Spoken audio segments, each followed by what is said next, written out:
Ahora sí nos conectamos nuevamente con el gobernador de Arica y Parinacota, Jorge Díaz.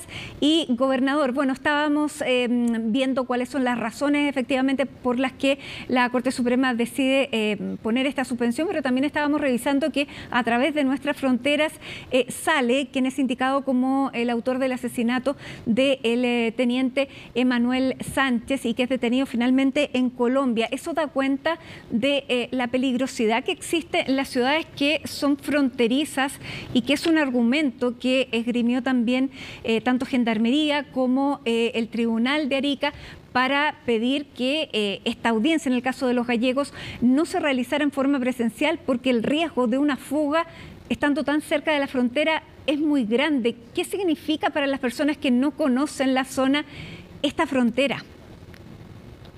¿Cómo estás, Matilde? Buenas tardes, te saludo de esta región extrema de Arica y Parinacota. Y bueno, tal como tú lo indicas, ¿no? Cuando nos enfrentamos a lo que ha acontecido respecto del juicio oral que se inició este día lunes y que después contra la banda de los gallegos perteneciente al Tren de Aragua y que luego se suspende por una indicación expresa de la Corte Suprema donde lo que pide es que exista una audiencia de admisibilidad técnica, por así decirlo, para verificar si es posible o no que sin vulnerar ninguno de los derechos de los imputados pueda realizarse esta audiencia de manera telemática. Tal como tú lo has expresado, resulta cada vez más evidente que la única forma para que este juicio se mantenga es que sea de manera telemática. ¿Y por qué? Porque evidentemente existe un riesgo de fuga. Hoy las fronteras aún siguen siendo altamente vulnerables. Si bien es cierto, se ha incorporado una ley de infraestructura crítica con la presencia de militares en estas zonas fronterizas. De todas maneras, entendemos, es insuficiente. Y el mejor ejemplo de aquello es esta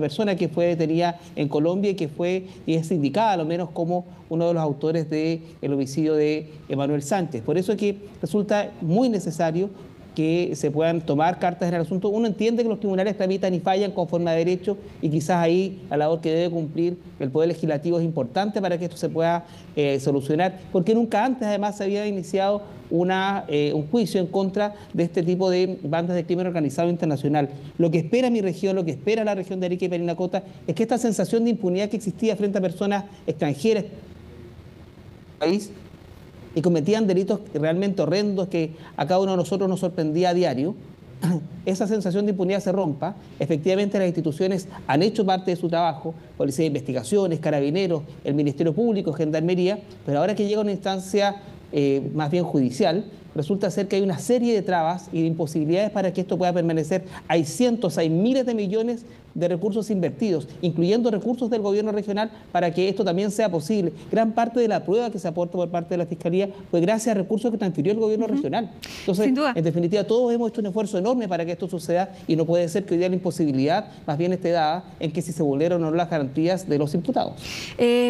Claro, sin duda, y también, bueno, es pertinente que este juicio después no vaya a cuestionarse o a llamarse que sea viciado por una condición como esta. Por lo tanto, ¿usted espera que finalmente lo que resuelva la Corte Suprema no sea muy distinto a lo que ya se resolvió? O sea, lo que yo espero es que se mantenga esta decisión de que estas audiencias sean de manera telemática, que no se vuelva a la presencialidad. Las etapas previas a este juicio oral, que son las audiencias preparatorias, que estuvieron vinculadas más bien a los juzgados de garantía, que dicho sea de paso también tuvieron otros inconvenientes, ¿no? Recordemos que un juez de garantía de nuestra ciudad fue el que permitió que se develara las identidades de testigos con reserva de identidad. Así es. Entonces, no estuvo exenta tampoco de polémicas, porque quizás el sistema judicial no está preparado para enfrentar este tipo de juicios. Ahora bien, sí, gobernador, en ese sentido le quiero hacer una pregunta. Y no hubo ningún inconveniente. Sí, le quiero hacer una pregunta, porque inicialmente quien acoge la solicitud de las defensas de estos ya imputados es la Corte de Apelaciones de Arica, que está integrada por jueces que están trabajando en Arica. ¿A usted le llamó la atención la decisión que toma considerando el informe de Gendarmería y aun cuando no se considerara, sabiendo, por último, a nivel de prensa, cuál es la peligrosidad de las personas que están siendo investigadas? ¿Le llamó la atención?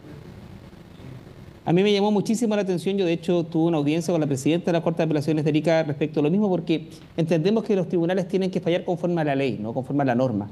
Pero de todas maneras, hay otras situaciones, circunstancias que rodean este caso. No solamente porque los mismos ministros de la Corte de Apelaciones viven en Arica y conocen lo que ha sufrido mi región. Por otra parte, se hace también preciso indicar que en Arica el fallo fue unánime, fue 3-0, pero en el caso de la Corte Suprema fue un fallo dividido de 3-2. Por lo tanto, habían votos disidentes que opinaban exactamente lo que opinamos nosotros.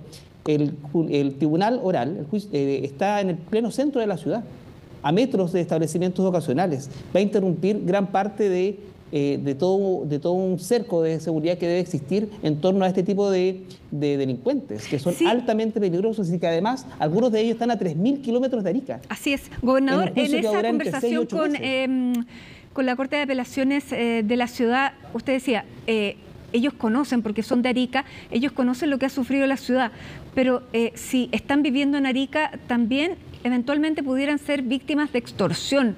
¿A usted le cupo en algún momento alguna duda sobre aquello? ¿Lo pudo plantear? ¿Se lo han dado a conocer de alguna manera o no?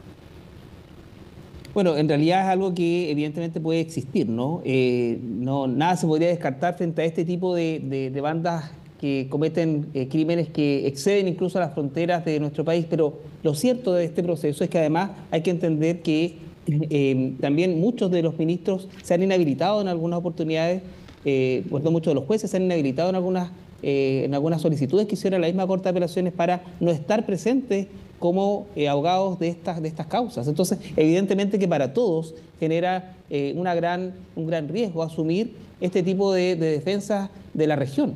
Ahora, no solamente para los tribunales, sino que también para las autoridades regionales, y por eso es que se hace necesario que por fin puedan existir sentencias condenatorias y que sean del más alto rango. Aquí hay 10 de los 38 imputados que arriesgan presidio perpetuo. Entre los otros 28 imputados arriesgan penas que superan los 200 años de cárcel. O sea, estamos hablando de algo que nunca antes había pasado en nuestro sistema judicial. Por lo tanto, claro, puede que exista falta de regulación en cuanto a que existan o no condiciones para que esto suceda, pero no podemos desaprovechar esta oportunidad de que por fin mi región, quienes han sido los que principalmente han sufrido con este crimen organizado que se ha instalado desde Arica en Chile, tengan hoy día todo el trabajo realizado, los 38 imputados en prisión preventiva, y que hoy día la causa de suspensión sea que no se puede realizar esta audiencia de manera presencial. Y que se prefiera esto antes que sea telemático. Entonces, evidentemente que eso sigue generando riesgo y esta sensación de impunidad que existía se empezó a romper, pero con esto se genera de nuevo una incertidumbre, porque no puede ser que ante la peligrosidad de estos delincuentes, del tipo de crímenes que han cometido, del origen que tienen en cuanto a las bandas de crimen organizado internacional, la respuesta del aparataje estatal, me refiero a los poderes del Estado, y en específico el Poder Judicial, sea que hay que suspender la audiencia porque tenemos que verificar si se cumplen o no los requisitos y las condiciones para que esto suceda. Aquí el aparataje estatal, y precisamente el judicial, tiene que poner a disposición todo lo que tiene para que esta audiencia siga de manera telemática y que este juicio se mantenga y que se puedan obtener sentencias que condenen a estos criminales que han afectado la tranquilidad de mi región. Muy bien. Gobernador Jorge Díaz, gobernador de Arica y Parinacota, muchísimas gracias por este contacto. Estamos entonces a la espera de la resolución del tribunal para efectivamente saber si este juicio cómo continúa, cuándo continúa. Esperamos tener una solución y una respuesta pronta. Muchísimas gracias. Gracias a ti, Matilde. Y solamente quisiera agregar que cada vez que esto pasa y que se abordan este tipo de juicios crea una gran incertidumbre en la región. Mi región es una región en la que se puede disfrutar todo el año del borde costero y de distintos atractivos turísticos que tiene, una hermosa región. Y precisamente este tipo de hechos lo que hace es frenar el turismo, es frenar la inversión en la región, y eso es algo que tampoco se puede permitir en mi región. Yo veo como otras regiones avanzan en distintos otros temas, pero acá precisamente tenemos que estar pensando en cómo avanzamos en seguridad pública para que todos estos crímenes que se han cometido se frenen o se sancionen, y en vez de pensar en la inversión que corresponde al desarrollo de cualquier región del país. Gracias, Matilde, que tengas buena tarde. Muchísimas gracias. Gracias a usted, gobernador.